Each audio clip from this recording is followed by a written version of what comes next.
Bonjour tout le monde, quel bonheur de vous retrouver sur Massa Délices. Aujourd'hui, je vous propose ma recette des beignets qu'on appelle sfenj ourfef qui sont très connus dans les pays du Grand Maghreb. C'est un bon accompagnement pour votre café, votre thé en mettant dessus du miel, de la confiture, une tartinade de votre choix, du sucre ou juste le manger nature. Dans cette vidéo, je vous propose ma recette traditionnelle kabyle, la version facile de ces beignets à la semoule avec des astuces et secrets pour mieux les réussir. Voici la recette. Voici les ingrédients.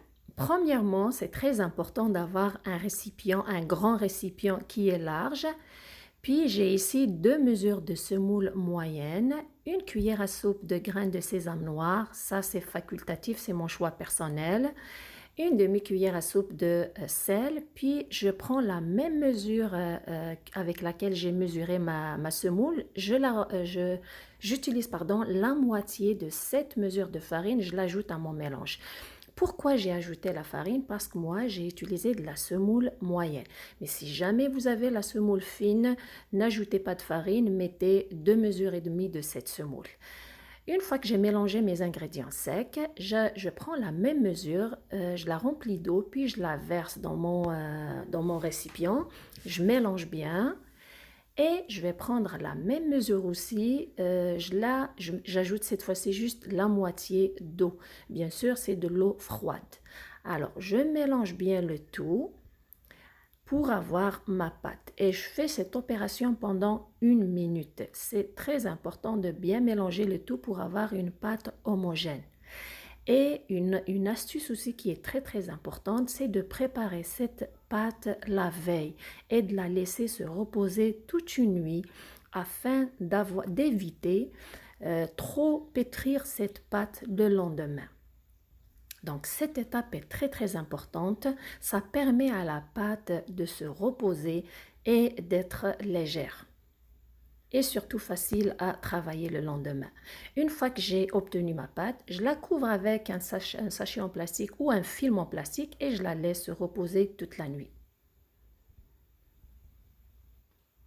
Le lendemain, juste avant de sortir ma pâte, je dois faire d'abord une étape, c'est de prendre un verre, je mets une cuillère à thé de sucre et une cuillère à soupe et demie de levure boulangère. Je mélange bien dans mon verre.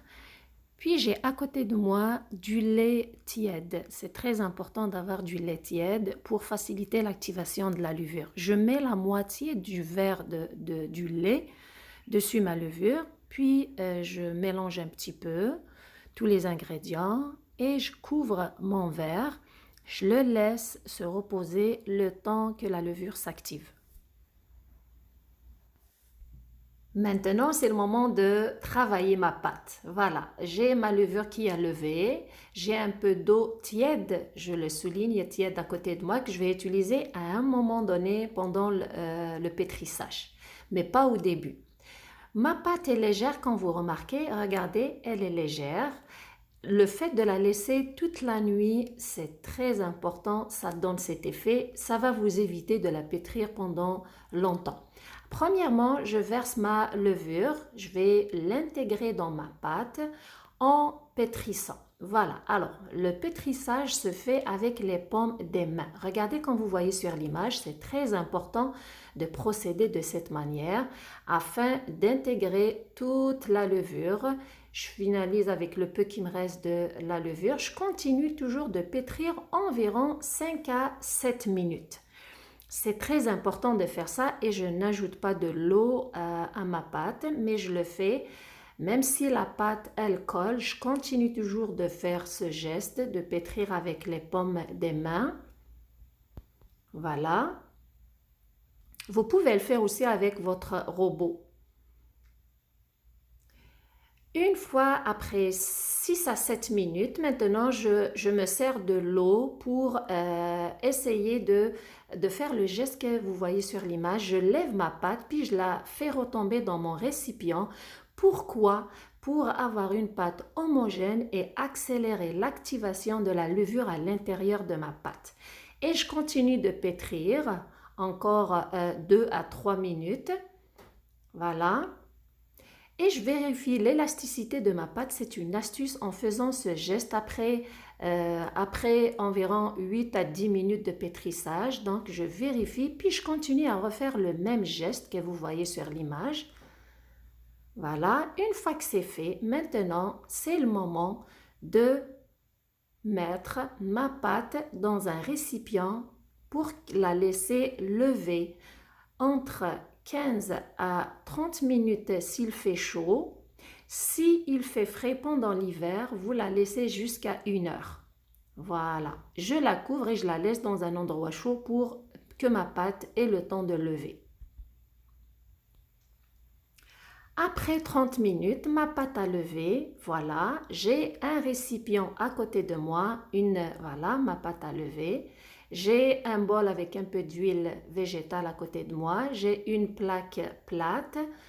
Je vais huiler ce plateau et voilà, je vais huiler aussi, c'est très important de huiler ses mains. Puis avant de former mes boules, je dois d'abord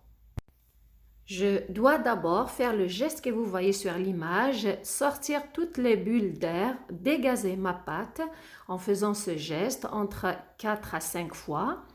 Puis je vais commencer à former à l'aide de l'huile végétale, je vais former des boules qui ont la grosseur d'une petite orange. C'est très important si jamais vous n'avez jamais préparé ces beignets, ne faites pas de gros beignets, commencez à faire des petits beignets, donc commencez avec des petites boules de pâte.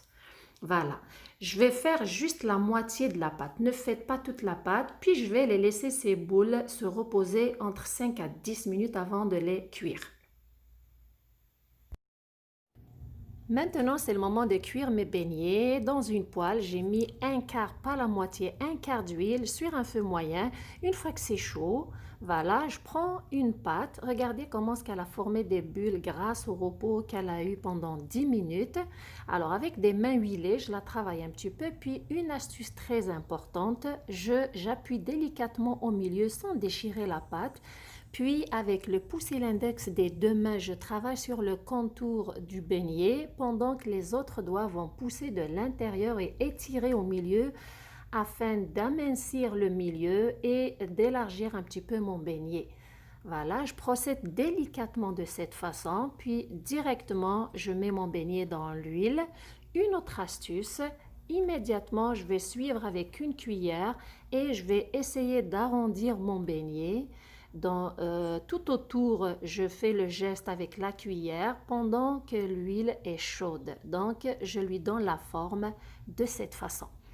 Et pourquoi je le tourne dans tous les sens, mon beignet, à l'intérieur de ma poêle pour aider pour aider les bulles à se former de plus en plus et activer d'autres bulles à se former.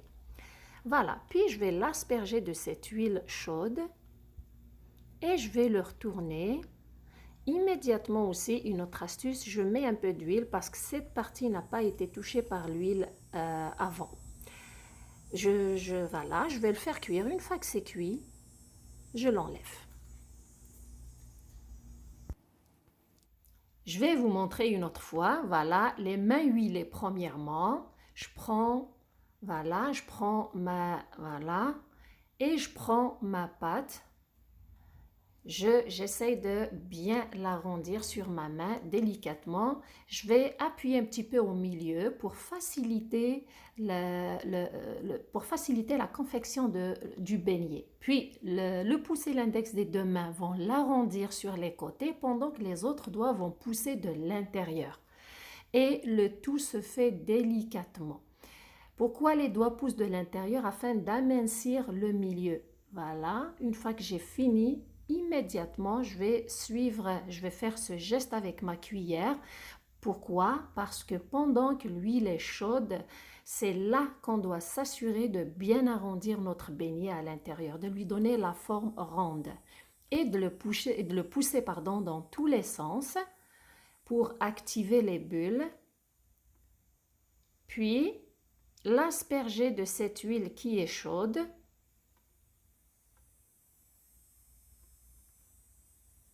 Voilà, juste après, le retourner pour le faire cuire de l'autre côté.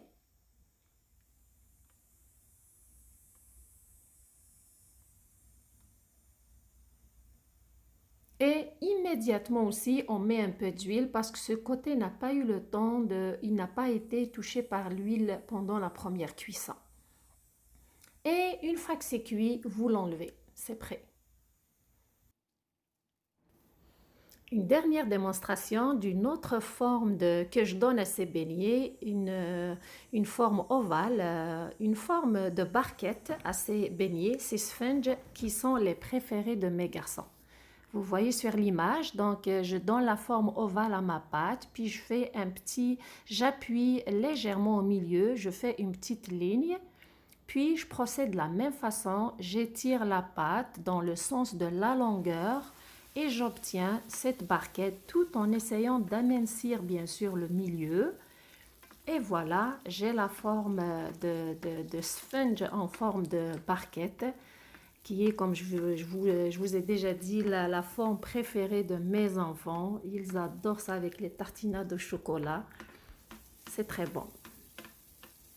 Et je m'assure aussi de le cuire.